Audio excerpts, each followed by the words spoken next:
as it's. Why don't I do my review and then I'll hand over hosting back to you and you can pull up the video. Okay. Sounds good. Alrighty. So I'm going to do a twofer review for you. I'm going to review the book I read, and then I'm going to review the mini-series that's made off of the book I read.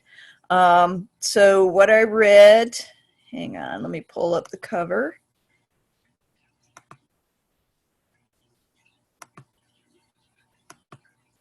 There we go.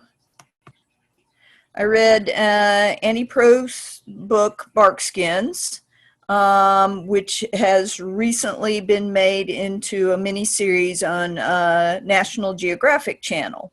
They're getting into doing fiction now. And so they've made it into a mini-series, and I think there's a couple more episodes to go. Hop back in here. I love Annie Proulx. Love her. Love her. The Shipping News is one of my all-time favorite novels. I read it at least once a year. It's one of those I get something new every time I read it. I think it's an awesome book, and so I picked up Barkskins with a lot of interest because it covers a lot of the same geographic territory that she explores in Newfoundland and Nova Scotia in the Shipping News. And I wasn't disappointed. I really loved it. And in fact, I've gone back to the Shipping News, and I realize now that she was planning Barkskins while she wrote it, because there's little Easter eggs dropped in there, here and there, where she's talking about things that she really goes into depth about in Barkskins.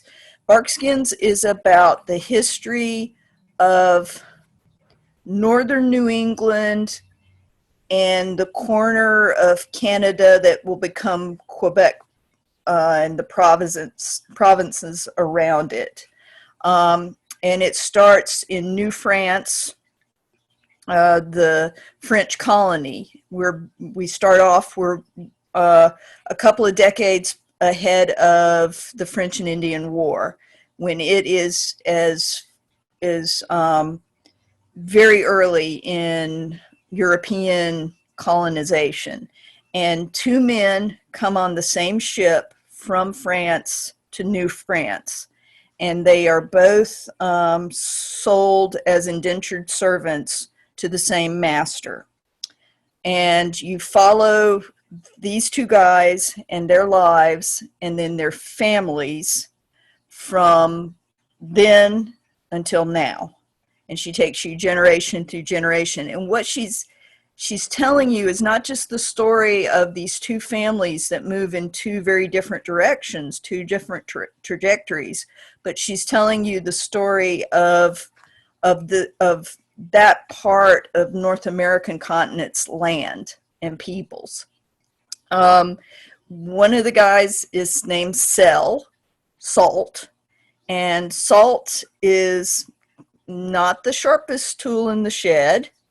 A little pun there, because he's a woodcutter in France, and that's what he does in New France.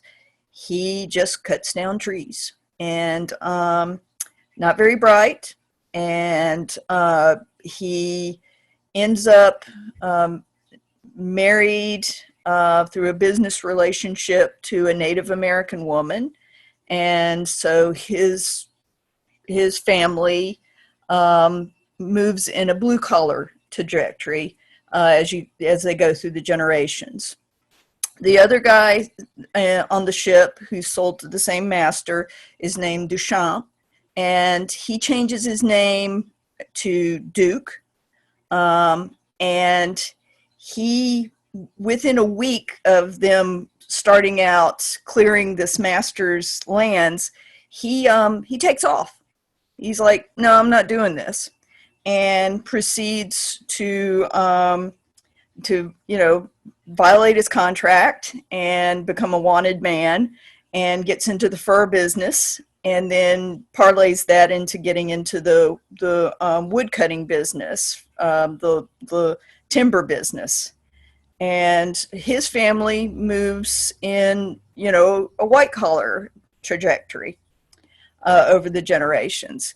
And so she brilliantly contrasts how um, these these two ways of living with and on the land between these two families um, manifests in a lot of the issues that we see now. She's particularly interested in how deforestation of the North American continent has added to our current problems with the ecology. And so there's a lot that she's working with in the novel, with class relations, with race relations, the history of the native tribes that were in New England and that part of Canada, and how they go into certain fields, timber, steel, how that kind of becomes family businesses within those families. And then when I flip back and go to the shipping news, I realize, wow, there's places in the shipping news you can tell she was doing the research for what would become Bark Skins. So the reason I read it was not just because I love her, but also because Natty Geo is making a mini-series of it. And I was like, oh, this will be interesting. This is a period of history I'm interested in reading about and learning about. And they'll put it, you know, this will be great. So I DVR'd it, and I watched the first episode just last night. And I'm sad. Because it's a mess. It's a hot mess. Where the novel has this framing narrative that helps you keep all the characters organized. We're going to talk about this one family, and then we'll talk about the other family, and then we'll go back to the first family, and then we'll go to the next family. And, you know, there'll be times when characters will overlap because they're moving around the same area and working in the same industries and sharing the resources, but we're going to keep the narrative focused sharply on this character here. And then he dies. We go to the next generation in the other family, and we focus on that character. And so she's, you know, you can see her working thoughtfully off a family tree that she's built, right? The miniseries is just throwing it all at you at once. You're on your own to keep up with who is what character and what generation. Good luck. Do the best you can. And so they're talking about things that happen in the community, and you're like, okay, who is this guy? Why is he talking to her? Are they married? What's the nun about? The nun wasn't in the novel. It's a hot mess. So bad that I was like, should I just delete the other episodes off the DVR and save the room? Because I'm not going to sit and watch this. This is just not working for me. And I'm so tremendously disappointed because I was really geeked up about it.